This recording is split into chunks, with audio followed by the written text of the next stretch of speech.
इंशाल्लाह वादा करता हूँ कि जल्द आपसे मिलूंगा और फिर वो बातें बताऊंगा जिससे पाकिस्तान अमीर बनेगा, अमीर बनेगा, अमीर बनेगा, अमीर बनेगा, अमीर बनेगा। सफर करने से पहले सोचें कि क्या यह सफर जरूरी है, क्या हर बार गाड़ी या मोटर बाइक को निकालना जरूरी है। मेरे अजीज मेरे वतन, दुनिया भर के ममालिक में कीमतें 2 गुना हो चुकी हैं और वहां पर पेट्रोल पंप पर आवाम की लंबी लाइनें लग चुकी हैं और कीमतें आवाम के बस से बाहर और वो हुकूमतें बेबस हो चुकी हैं।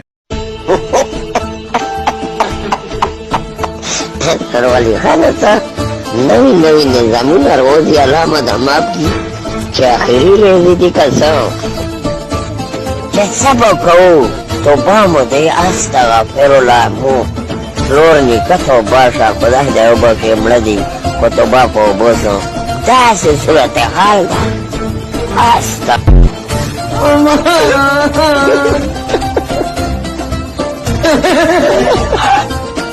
Ya tuh jah,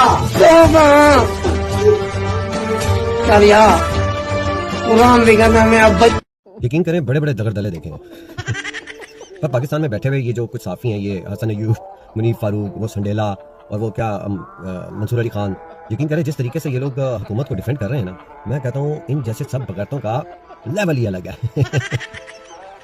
मतलब जिस तरीके से ये हुकूमत को डिफेंड कर रहे हैं, हालांकि कोशिश बड़ी अच्छी कर रहे हैं कि सोशल मीडिया पर लोगों को समझाएं, पर ये बेचारे कुछ कर नहीं पा रहे हैं, लेकिन ये शायद अपने कमेंट पढ़ना बंद कर दिए इन्होंने। जिस किस्म की नई 2026 में जो गालियां निकली है ना, वो पढ़ रही लेकिन बेगैरत कुछ बोल ही नहीं पाते। लाइक से ज्यादा तो उनके कमेंट्स हैं। कभी ये पढ़ के देखें तो ये यकीन करें ये मुसलमान हो जाए। बेगैरत। आटा महंगा, चीनी महंगी, आटा महंगा, बिजली महंगी, बिजली महंगी, गैस महंगी, गैस महंगी, पेट्रोल महंगा, पेट्रोल महंगा, सब्जी महंगी, सब्जी महंगी, जीना महंगा, जीना महंगा। अच्छा जी, नया टैक्स लगा है, गोबर टैक्स, जो कि फी भैंस गोबर टैक्स होगा 30 रुपए। यार हम किस दौर में क्या देखना पड़ रहा है जिंदगी में, अल्लाह की पनाह, कि फी भैंस जो गोबर करेगी उसके जो है ना 30 रुपए देने होंगे, उस पर टैक्स लगा दिया, गोबर tax. This is so insane. मतलब आप सोच ले, पेट्रोल जो है वो 458 रुपीज़ एक दिन में हो चुका है, जिसपे 2 दिन पहले वज़ीर आज़म साहब ने कहा था कि ये जो है हम मुस्तरद करते हैं, और उसके फ़ौरन बाद आज जो है, अब इसके साथ क्या क्या जुड़ी हुई है चीज़ें, आटा, दाल, चीनी, चावल, पत्ती, दूध और साथ साथ सब्जियां। तो सबके बयान आ रहे हैं कि देखें हमें मजबूरी ये करना पड़ा, IMF और फलाना, और वॉर हो रही है। जिस मुल्क में वॉर हो रही है उधर तो पेट्रोल जो है वो 15 रुपए है, और जब ईरान आपको पेट्रोल दे रहा था तो आप लोगों ने क्यों नहीं लिया? क्यों आपने मना किया कि अवाम के साथ ऑलरेडी जिनकी 30 40 हज़ार रुपए या 25 हज़ार रुपए तनख्वाह।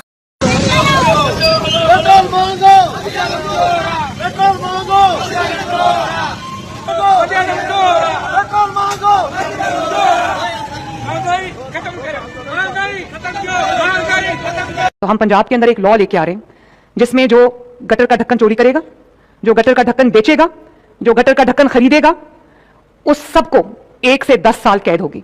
और कोई गटर का ढक्कन चुराने की वजह से या बेचने की वजह से या खरीदने की वजह से अगर किसी की डेथ हो जाती है, खुदा न खास्ता, तो उसको 10 साल सजा होगी और 30 लाख रुपए और 50 लाख रुपए तक जुर्माना होगा। तो खुदारा गटरों के ढक्कन हम रात को, शाम को, दिन को लगा के जाते हैं, रात को वो चोरी हो जाते हैं। खुदारा गटरों के ढक्कन चोरी ना करें। पेट्रोल लिया हुआ है, ये मुझे दे दे। देख रहे हैं आप, खाएंगे नहीं, पेट्रोल लेंगे, घरों में जनरेटर में लाइट नहीं है, पेट्रोल से जनरेटर चलाना है, बच्चों को खिलाएं क्या, पेट्रोल ला ले, क्या क्या करें। कमीने ने कहा था कि मैं कपड़े उतार दूंगा, नंगा हो जा बेगैरत कमीने। जितनी गालियां इनको बकी जाए ना उतनी कम है। 2 दिनों में वो पता चल जाएगा आपको। यही कीमत मैं दरखास्त करूंगा चीफ मिनिस्टर साहब से कि यही कीमत रखें, नहीं रखेंगे तो फिर मैं अपने कपड़े बेचूंगा और आपको मैं हटा दूंगा। अफगानिस्तान का बॉर्डर बंद, इंडिया का बॉर्डर बंद, ईरान का बॉर्डर बंद, सऊदी अरब की इमदाद बंद, कतर की गैस बंद। ए होंदी कामयाब पुलिस थी। ऑलराइट। अल्हम्दुलिल्लाह हमारे पास अपनी आवाम को फैसिलिटेट करने के लिए 55 रुपए पर लीटर बढ़ा के फैसिलिटेट नहीं किया जा रहा। तो भाई 110 रुपए से हमने 55 रुपए बढ़ाए हैं ना। अगर 110 बढ़ा देते तो आप लोग क्या कर लेते? आप बताएं। वजीर आजम ने एग्जैक्टली वो यही तो मैं लेके आया था कि 110 बढ़ा लेते तो आप क्या कर लेते? हम कुछ नहीं कर सकते।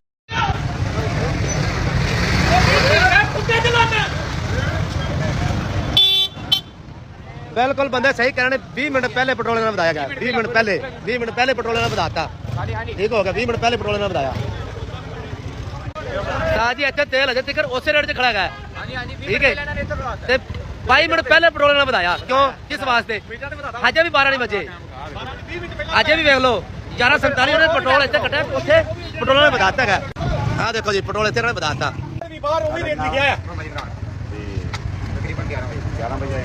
पेट्रोल बनाने देने में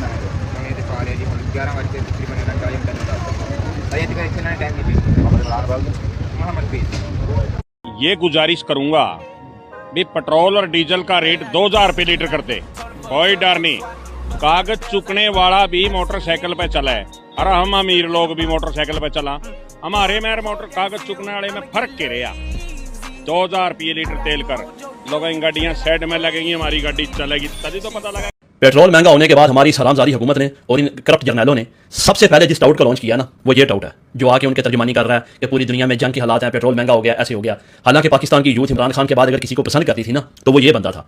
इसके पास बेहतरीन ऑप्शन था कि अवाम ये नौजवानों के जज्बात की अक्कासी करता और सच बात करता, लेकिन इस बेगैरत ने गैरत का रास्ता छोड़ के बेगैरती का रास्ता अपनाया, इज्जत का रास्ता छोड़ के बेइज्जती का रास्ता अपनाया और पूरी कौम से अब ये लानते खाएगा। अब वो लानते जो डायरेक्ट इन जर्नैलों को और शहबाज शरीफ हुकूमत को जानी थी, अब उनमें से आधा हिस्सा इसको भी पहुंचेगा, लेकिन इसको शर्म फिर नहीं आई। ऐसी मैं हैरान होता हूं इन लोगों के ऊपर कि क्या इनको कोई पैसे की कमी है, इनको कोई इज्जत की कमी है, लेकिन ये बेगैरत जब बेगैरती के रास्ते के ऊपर चल पड़ते हैं ना फिर ये भी नहीं देखते कि इसकी मंजिल क्या होगी, हमें क्या मिलेगा जाके। जिल्लत, अवाम की गालियां, वो अवाम जो पसंद करती थी वो अवाम तुम पर लानते भेजेगी, फिर तुम राजी रहोगे। लेकिन चलो मसला नहीं है, तुमने तो शायद ये लानते खाना वतीरा बना लिया है। अब आज सुबह से जो लानते शहबाज शरीफ को पहुंचेंगी वो 1 लाख में से ज्यादा हिस्सा तुम्हें भी बराबर पहुंचेगा और शायद तुम्हें वो देख के भी शर्म नहीं आएगी क्योंकि तुम अब बेशर्मी के रास्ते। टैक्स से बचना है तो ये वीडियो देखें। पहला टैक्स है भैंस के गोबर पर। देखिए आपने भैंस का गोबर किसी भी हाल में जमीन पे नहीं गिरने देना, जमीन पे गिरेगा तो उस पर टैक्स लगेगा। अगर तो आपके अपनी भैंस के साथ ताल्लुकात अच्छे हैं तो उससे बातचीत कर लें कि वो सारा दिन गोबर को अपने पेट में सेव रखा करे और रात के अंधेरे में आप गोबर को ठिकाने लगा दें। दूसरा हल ये है कि गोबर हवा में रहे, उसके लिए आप भैंस को पैम्पर लगा दें। लेकिन दोस्त ये बात हम दोनों के दरमियान रहनी चाहिए। अगर हुकूमत को पता लगा कि भैंस को पैम्पर लग रहे हैं तो पैम्पर्स पे ट्रिपल टैक्स लग जाएगा। दूसरा टैक्स है 1000 व्यूज पे। आपने फैमिली व्लॉगिंग नहीं करनी, आपने बेहयाई नहीं करनी, आपने वीडियो में ठुमका नहीं लगाना, आपके व्यूज 50 से ऊपर चले गए तो मेरा नाम बाया से बदल के आयशा रख दीजिएगा। ना आएंगे व्यूज, ना देना पड़ेगा टैक्स। तीसरा सबसे इंपॉर्टेंट टैक्स है पेट्रोल का। जॉब्स हमारे पास है नहीं, आउटिंग के लिए पैसे नहीं है, बेरोजगारी की वजह से शादियां नहीं हो रही, हमने पेट्रोल डलवा के करना क्या है? घर बैठ के वैसे भी तो स्क्रॉलिंग ही करते हैं। हाँ, इन अंगूठों पे टैक्स ना लगा देना, हम बर्बाद हो जाएंगे। अभी तक की सबसे अहम ब्रेकिंग न्यूज, पाकिस्तान ने यूएई का कर्जा वापस करने का सोच लिया है या करने जा रहे हैं। आपको क्यों करने जा रहे हैं अभी मैं आपको बताती हूँ। क्योंकि वहाँ पे लॉन्डे की, फील्ड मार्शल की, साकदार के लॉन्डों की वहाँ पे प्रॉपर्टियां हैं। यूएई ने कहा अगर हमारा पैसा वापस ना किया तो तुम्हारी सारी प्रॉपर्टियां जब्त कर लेंगे। तो ये पाकिस्तान के हम साथ हमदर्दी कर रहे हैं अपनी प्रॉपर्टियां बचाने के लिए। तुम्हारे अंदर से पैसा निकालेंगे, पेट्रोल की कीमत बढ़ाएंगे और अपने कर्जे अदा करेंगे, अपनी प्रॉपर्टियां बचाने। मैं जी सेल में नहीं करता था, ये मेरा बक्सा पड़ा, ये मेरा मोटरसाइकिल खड़ा जी। आज बेरोजगार हो गए हैं पक्के 323 रुपये लीटर तो पेट्रोल समझ आता था कि चलो यार रोजी लग रही है, अल्लाह ताला घर का सर्किट चला रहा है, चूल्हा जल रहा है, एक रोटी खाते हैं अल्लाह की कसम, एक खा रहे थे, अच्छा बस चल रहा था, शुक्र अदा कर रहे थे। आज हुकूमत ने 460 रुपये लीटर करके पेट्रोल बिल्कुल भट्टा बैठा दिया हमारा। अब किसी काबिल नहीं रही, ये मोटरसाइकिल खड़ा कर दिया है। अब पंजाब पाकिस्तान हुकूमत की मेहरबानी सर, शुक्रिया आपका। हम कुछ भी आपको गलत नहीं बोलेंगे, कोई अल्फाज आपके लिए नहीं बोलेंगे। आप तो मजबूर हैं, आपका करना मजबूरी था। आपने इसमें भी हमें रिलीफ दिया हुआ है 460 में, मुझे लगता है सुनने में तो मेरे यही आया है। मुझे भी किसी ने बताया जी 460, खबरों में सुन के आ रहा हूँ। अब ये नहीं पता कि घर कैसे चलेगा, रोटी कैसे खाएंगे, कौन देगा, ठीक है ना, या भिखारी बनना पड़ेगा। सेलमैनी तो छोड़नी पड़ेगी क्योंकि 1300 को तो है नहीं, 1300 का पेट्रोल डलवा लेंगे तो खाएंगे कहाँ से। और याद है ना तुहानू बीबी कि हम जो भी करते हैं पब्लिक इंटरेस्ट में करते हैं, पब्लिक इंटरेस्ट के अलावा हम कुछ भी नहीं करते। एज इन्हां दा पब्लिक इंटरेस्ट ਤੁਹਾਨੂੰ ਕੀ ਲੱਗਦਾ ਇਹ ਤੇਲ ਸਿਰਫ ਸ਼ਬਾਜ਼ ਸ਼ਰੀਫ ਦਾ ਆਪਣਾ ਫੈਸਲਾ ਨਾ, ਉਹ ਵਿਚਾਰਾ ਕੀ ਕਰ ਸਕਦਾ? ਫੈਸਲਾ ਅਸਲ ਇਹਨਾਂ ਦਾ, ਇਹ ਇਜਾਜ਼ਤ ਦਿੰਦੇ ਨੇ। ਇਸ ਕਰਕੇ ਜਦੋਂ ਵੀ ਲਾਹਨਤਾਂ ਪਾਉਣ ਲੱਗੋ ਨਾ, ਸ਼ਬਾਜ਼ ਸ਼ਰੀਫ ਨੂੰ ਬਾਅਦ ਚੋਂ ਦਿਓ, ਪਹਿਲੇ ਇਹਨਾਂ ਨੂੰ ਦਿਓ, ਕਿਉਂਕਿ ਇਹਨਾਂ ਦੀਆਂ ਕਰਤੂਤਾਂ ਦੀ ਵਜ੍ਹਾ ਤੋਂ ਮੁਲਕ ਇੱਥੇ ਤੱਕ ਪਹੁੰਚ ਚੁੱਕਿਆ। ਇਹਨਾਂ ਕਿਹੜਾ ਤੇਲ ਆਪਣੀ ਜੇਬ ਚੋਂ ਪਾਉਣਾ? ਕਦੀ ਇਹ ਜਿਹੜੀ ਗਵਰਨਮੈਂਟ ਉੱਤੇ ਬੈਠੀ ਹੈ ਐਮਪੀ ਐਮਐਨਏ ਜਾਂ ਇਹ ਜਰਨੈਲ, ਇਹ ਪਾਉਣ ਆਪਣੀ ਜੇਬ ਚੋਂ ਤੇਲ, ਲੱਗੇ ਪਤਾ। ਲੇਕਿਨ ਮਸਲਾ ਤਾਂ ਇਹ ਹੈ ਇਹਨਾਂ ਦੇ ਤੇ ਲੱਗੇ ਹੋਏ ਨੇ ਸਰਕਾਰ ਮੌਜਾਂ, ਇਹਨਾਂ ਦੇ ਸਭ ਕੁਝ, ਇਹਨਾਂ ਦੀਆਂ ਗੱਡੀਆਂ ਦਾ ਤੇਲ, ਇਹਨਾਂ ਦੀਆਂ ਬੀਬੀਆਂ ਦੀਆਂ ਗੱਡੀਆਂ ਉਹਨਾਂ ਦਾ ਤੇਲ, ਇਹਨਾਂ ਦੇ ਬੱਚਿਆਂ ਦੀਆਂ ਗੱਡੀਆਂ ਉਹਨਾਂ ਦਾ ਤੇਲ, ਇਹਨਾਂ ਦੇ ਰਿਸ਼ਤੇਦਾਰਾਂ ਦੀਆਂ ਗੱਡੀਆਂ ਉਹਨਾਂ ਦਾ ਤੇਲ, ਉਹ ਸਾਰਾ ਸਾਡੇ ਔਰ ਤੁਹਾਡੇ ਖੂਨ ਪਸੀਨੇ ਦੇ ਵਿੱਚੋਂ ਨਿਕਲਣਾ। ਦੁਨੀਆ ਤੇ ਤੇਲ ਦੀ ਕੀਮਤ ਇੰਨੀ ਕਿਤੇ ਨਹੀਂ ਵਧੀ। ਹਾਲਾਂਕਿ ਸਾਨੂੰ ਇਹ ਕਹਿ ਰਹੇ ਸੀ ਕਿ ਸਰਕਾਰ ਸਾਡੇ ਫੀਲਡ ਮਾਰਸ਼ਲ ਔਰ ਸਾਡੀ ਹਕੂਮਤ ਦੀ ਵਜ੍ਹਾ ਨਾਲ ਈਰਾਨ ਸਾਡੇ ਜਹਾਜ਼ ਭੇਜ ਰਿਹਾ, ਇਹ ਜਹਾਜ਼ ਭੇਜ ਰਿਹਾ ਜੇ। ਕਿੱਥੇ ਗਏ ਉਹ ਜਹਾਜ਼? ਕਿਸੇ ਨੇ ਪੁੱਛਿਆ? ਉਹ ਇੰਨਾ ਵੇਚ ਲੈ ਜੇ, ਇਹਨਾਂ ਉਹਨਾਂ ਜਹਾਜ਼ਾਂ ਦੇ ਵਿੱਚੋਂ ਕਮਿਸ਼ਨ ਖਾ ਲਿਆ ਜੇ। ਹੁਣ ਤੇਲ ਦੀ ਕਿੱਲਤ ਪੈਦਾ ਕਰਕੇ ਉਹ ਜ਼ਿਆਦਾ ਟੈਕਸ ਲਾ ਕੇ ਆਵਾਮ ਦੇ ਹੱਡੀਆਂ ਦੇ ਵਿੱਚੋਂ ਸਭ ਕੁਝ ਕੱਢ ਰਹੇ ਨੇ। ਯਕੀਨ ਕਰ ਜਾਓ ਸਾਰੇ ਰਲੇ ਮਿਲੇ ਨੇ। ਸ਼ਬਾਜ਼ ਸ਼ਰੀਫ ਇਹਨਾਂ ਵਿਚਾਰਿਆਂ ਦੀ ਕੀ ਹਿੰਮਤ ਹੈ? ਇਹਨਾਂ ਦੇ ਪਿੱਛੋਂ ਅਗਰ ਇਹਨਾਂ ਦਾ ਡੰਡਾ ਨਿਕਲ ਜਾਵੇ ਨਾ ਤੇ ਸਰਕਾਰ ਉਹਦੇ 5 ਮਿੰਟ ਵੀ ਨਹੀਂ ਟਿਕਦੇ। ਇਸ ਮੁਲਕ ਦੀ ਬਰਬਾਦੀ ਦਾ ਸਭ ਤੋਂ ਵੱਡਾ ਬਾਇਸ ਇਹ ਨੇ। ਹਰ ਅਦਾਰੇ ਨੂੰ ਤਬਾਹ ਕਰਨ ਵਾਲੇ ਇਹ, ਅਦਾਲਤਾਂ ਨੂੰ ਤਬਾਹ ਕਰਨ ਵਾਲੇ ਇਹ, ਜਮਹੂਰੀਅਤ ਨੂੰ ਤਬਾਹ ਕਰਨ ਵਾਲੇ, ਹਰ ਜਗ੍ਹਾ ਇਹਨਾਂ ਨੇ ਆਪਣੀ ਤਬਾਹੀ ਮਚਾਈ ਹੋਈ ਹੈ ਸਿਰਫ ਆਪਣਾ ਲੁੱਚ ਤਲਣ ਵਾਸਤੇ, ਕਿ ਇਹ ਕਹਿੰਦੇ ਨੇ ਕਿ ਅਸੀਂ ਮੁਲਕ ਦੇ ਬੌਸ ਹਾਂ, ਬਾਕੀ ਆਵਾਮ ਦੇ ਨਾਲ ਜੋ ਮਰਜ਼ੀ ਹੁੰਦਾ ਰਹੇ। ਲੇਕਿਨ ਯਾਦ ਰੱਖਣਾ ਇਹ सब सफर करने से पहले सोचें कि क्या यह सफर जरूरी है। तो क्या आपने वजीर आजम बनने से पहले सोचा था? क्या आपका वजीर आजम बनना जरूरी है? आपने नहीं सोचा तो फिर हम क्यों सोचें?